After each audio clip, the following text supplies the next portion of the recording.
আজকে আবারও নিয়ে চলে এলাম একটা দুর্দান্ত স্ন্যাক্স বা ব্রেকফাস্ট রেসিপি। খুব কম সময়ের মধ্যে কিন্তু তৈরি হয়ে যায়, তাতে মাত্র 10টা মিনিট থাকলেই যথেষ্ট। ছোটোর থেকে বড়রা সকলে কিন্তু এই ব্রেকফাস্টটা খুব আনন্দ করেই খাবে, আর ঘরে থাকা উপকরণেই তৈরি হয়ে যায়। নমস্কার বন্ধুরা, ড্রিমল্যান্ড কুকিং চ্যানেলে আপনাদের সবাইকে স্বাগত। চলুন তবে রেসিপিটা শুরু করা যাক, আর রেসিপিটা পুরোটা দেখার অনুরোধ রইল। প্রথমে একটা বাটি নিয়েছি, আর এই বাটির মধ্যে আমি 2খানা ডিমকে ভেঙে নিচ্ছি।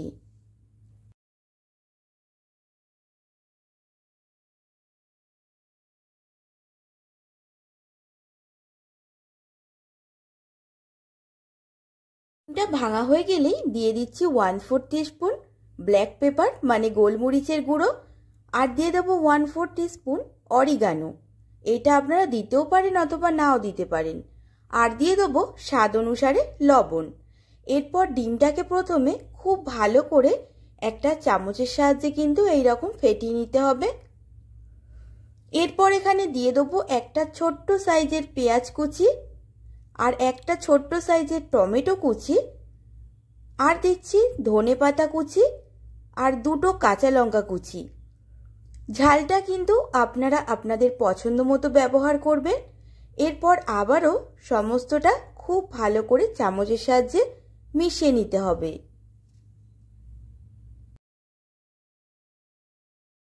ভালো করে মিশিয়ে নেওয়া হয়ে গেলে গ্যাসে একটা ফ্রাই প্যান বসিয়ে দিচ্ছি, আর তাতে আমি 2 টিস্পুন সাদা তেল দিয়ে দিলাম। সাদা তেলটা দিয়ে ভালো করে চারিদিকটা ঘুরিয়ে নেব। তেলটা গরম হয়ে এলেই ডিমের যে ব্যাটারটা বানিয়ে রেখেছিলাম সেটা ঢেলে দিলাম, আর ঢেলে দেওয়া হয়ে গেলে গ্যাসের ফ্লেমটা কিন্তু একদম লো টু মিডিয়ামে করে দিতে হবে। এরপর এখানে আমি 2টো ব্রেড নিয়ে নিচ্ছি। আমি এখানে 2টো স্লাইস ব্রেড ব্যবহার করেছি। এরপর স্লাইস ব্রেডটা দিয়েও কিন্তু লো টু মিডিয়ামে 1 মিনিট মতো রেখে দিতে হবে।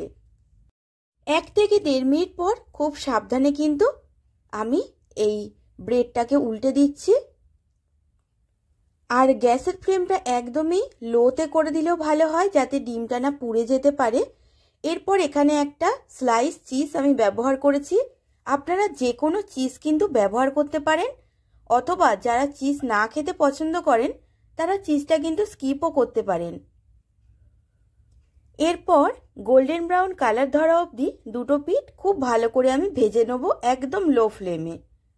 আর তার আগে আমি এই সাইড দিয়ে এক্সট্রা যে ডিমটা বেরিয়ে রয়েছে সেই ডিমটা কিন্তু আমি কেটে বাদ দিয়ে দিচ্ছি। আপনারা চাইলে নাও দিতে পারেন, ওটা রেখেও দিতে পারেন। এরপর 2টো পিঠ ভালো করে ভাজা হয়ে গেলে আমি একটা প্লেটে তুলে আপনাদেরকে কেটে দেখাচ্ছি। তৈরি হয়ে গেল ঝটপট স্ন্যাক্স বা ব্রেকফাস্ট রেসিপি।